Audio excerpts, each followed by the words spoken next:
Come on, socks. Hello everyone, it's Sunday afternoon and it's whizzing down outside. The rain has started after a few sunny but slightly humid days. Socks is tired and a bit grumpy today. Not grumpy, he's cuddly, but he's not very kind of outgoing, are you? Do you want some dreamies? Look. Move these books. We'll put the dreamies here. What's these? Oh, suddenly he becomes animated. Oh, there you are. Dreams. Socks. There, look. I hope everyone's well and having a nice weekend. Yesterday, I spent a couple of hours at the Secret Lake in Levenshulme, which is this hidden beauty spot behind the junkyard. And it's in danger at the moment. They're going to build houses on it, apparently, or around it, and ruin this kind of strange oasis with ducks and ducklings and swans sometimes and newts and all those kinds of creatures. And it's overgrown and it's used. When we were there were at least 4 lots of people with fishing equipment, proper fishing equipment. Kids, they're by themselves because they were complete enthusiasts and had all this expensive gear to do fishing and then chucking the fish back. It wasn't like the old nets on bamboo poles that I used to have as a kid. So it's being used, but it's not fancied up. It's not like one of these places full of, I guess, middle-class people. This is a very working-class area, and that's who uses the pond. So who's going to stand up and campaign? There is a local campaign, of course. Jeremy's involved in it. And yesterday, he was taking photos, and I bought canvases and a whole new bunch of acrylic paints and brushes. And I was painting by the lake for a couple of hours, doing kind of Fauvist abstracts of what I saw. Of course, it looks bugger all like the Secret Lake. Very colourful, one of my friends said. But I had a nice time. It's taken me a long time to realise that I couldn't give a bugger what people think about my art.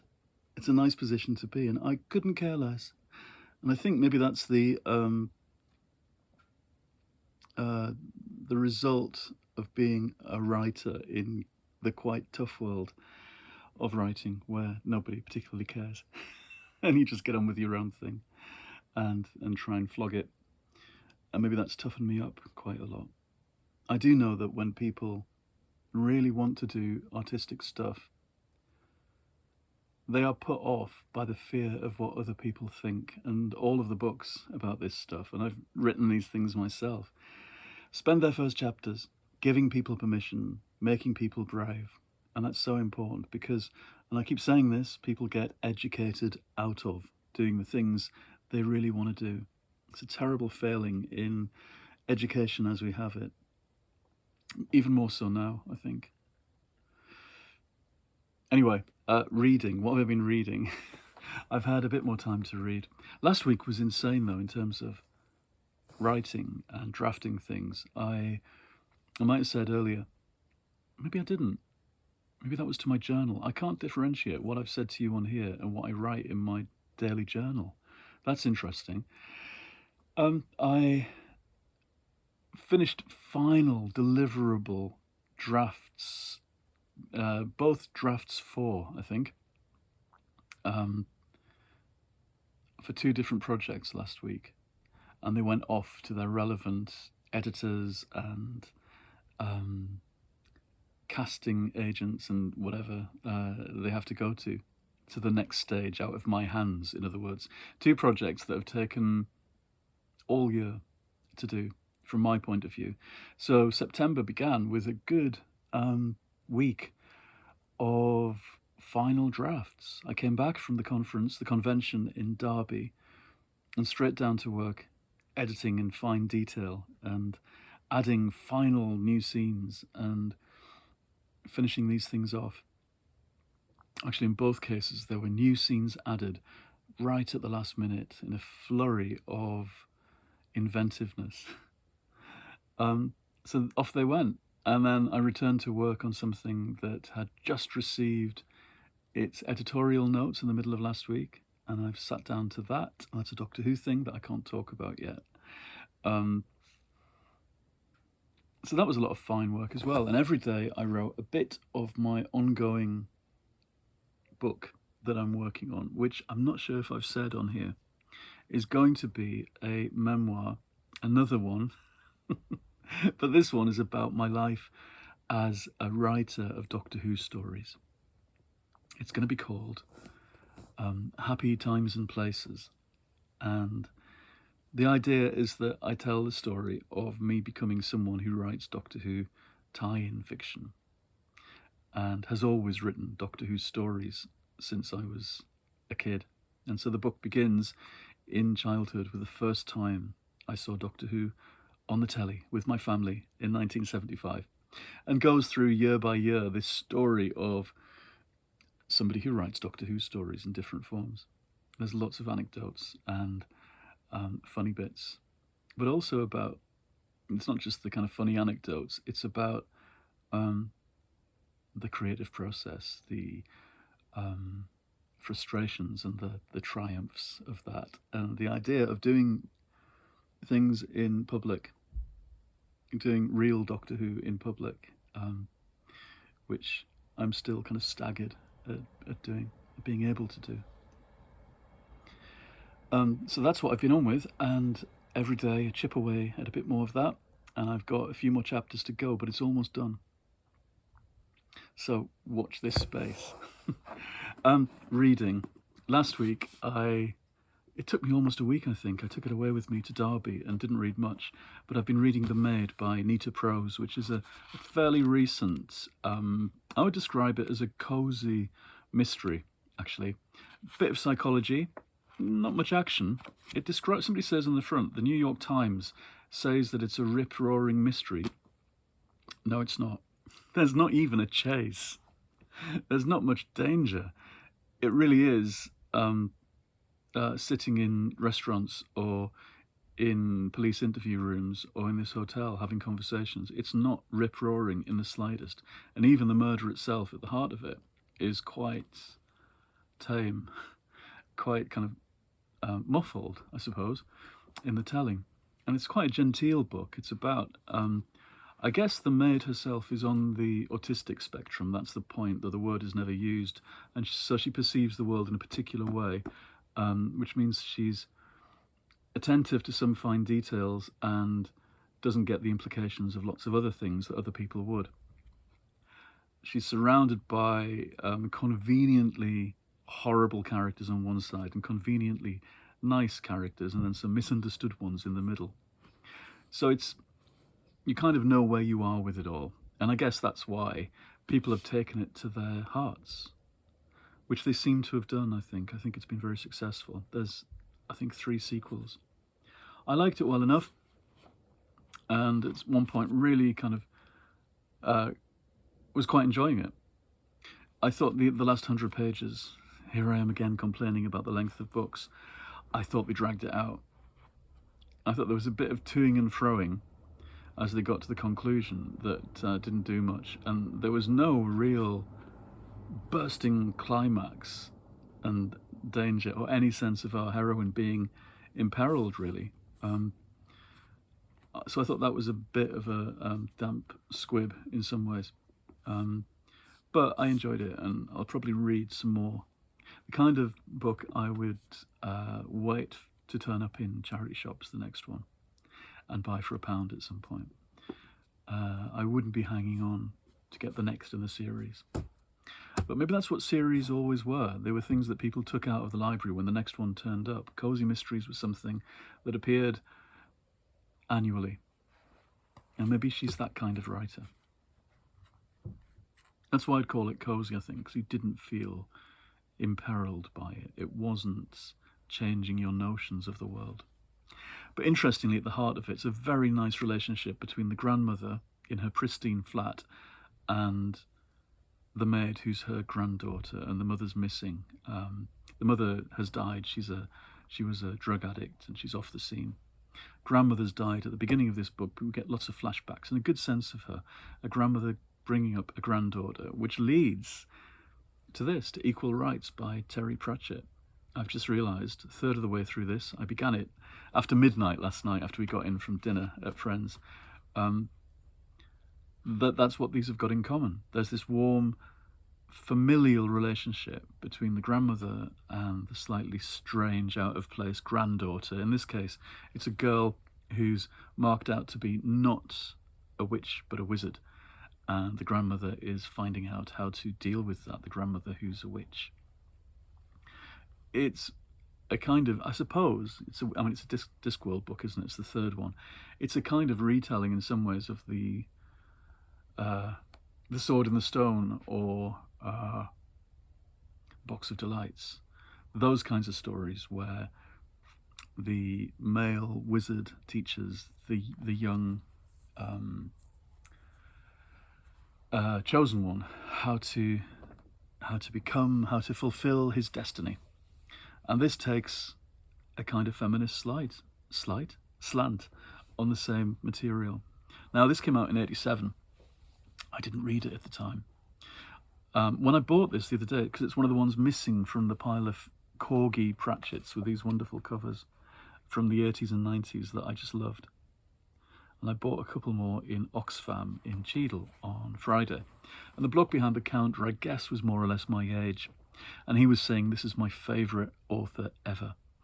And he's read them all twice, and now he's leaving a bit of a gap so he can kind of forget about them a bit, or forget the details before he goes back for another full reread. And I thought, how wonderful to have that level of fandom from both points of view, from the person writing the books, and I knew that Pratchett loved his fans, but from the reader himself.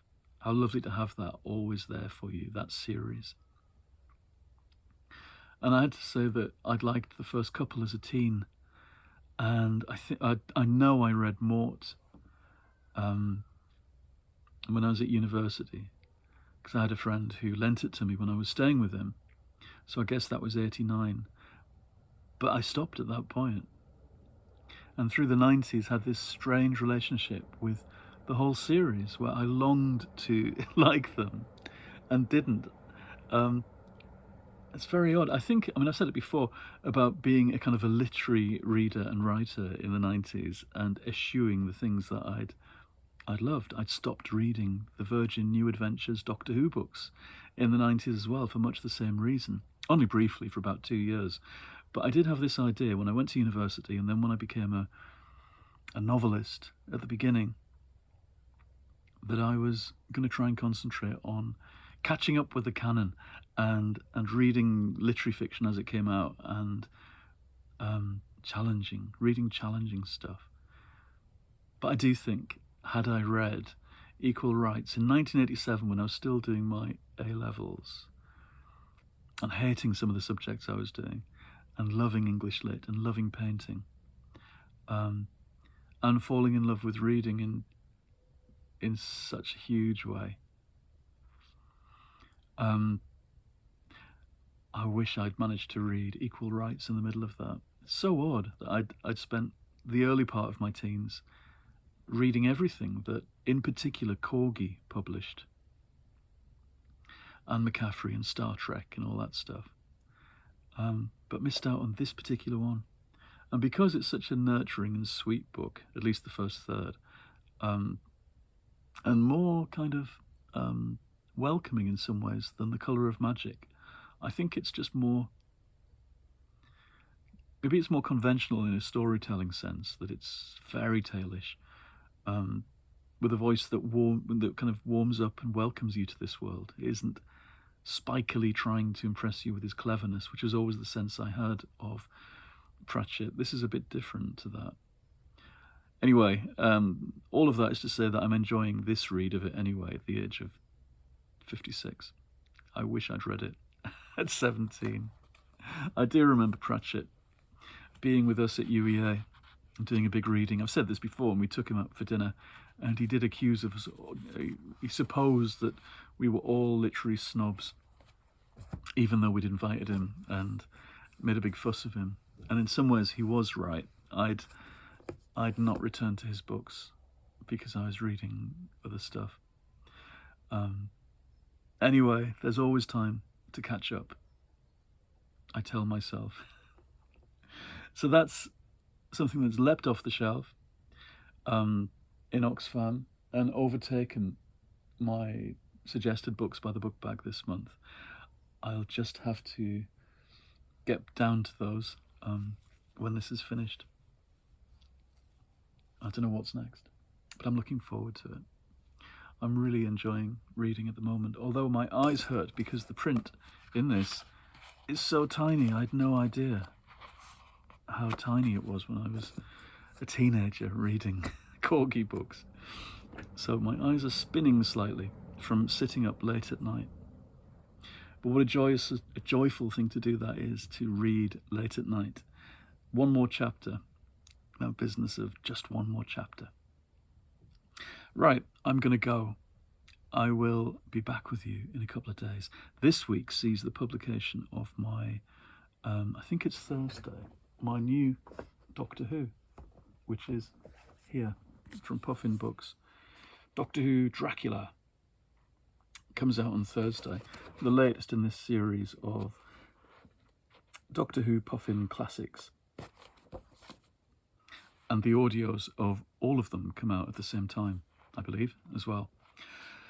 So do go and have a look for it, or go and order it. It was this time last year I was working up to beginning it. I was doing the final synopsis, and I began it, I think, in October, along with writing this, which comes out next week, 1001 Nights in Time and Space. That was a busy autumn last year. Right, I am going to go. Say goodbye, Socks. Let me see if I can show you Socks. There he is. Say goodbye. No? Right, I'm going to get my cup of tea, which has probably cooled down enough by now. It's my Iris Wildtime mug, which is almost all faded away now, just leaving, of all the characters, just Katie left there, of all the incarnations. Right, goodbye everyone, and I will see you again quite soon. Oh, I know what else. I've got a membership thing on this YouTube show now. I don't know if it's apparent to you, but when you look, somewhere on this page, I guess, there'll be an option to go and become a member of my channel. And I'll be doing exclusive videos and stuff and gubbins for the people who join as members. There might even be special things I can send you or whatever. I don't know. I'll have to figure that out. But there will be perks, as they say, to joining up for not very much money. And there's also my Patreon as well, that you can go and look at and subscribe to if you want to support me and my work. Okay. Socks is now scratching his face with his back paw. He's got a very itchy chin. Goodbye, everyone. See you soon.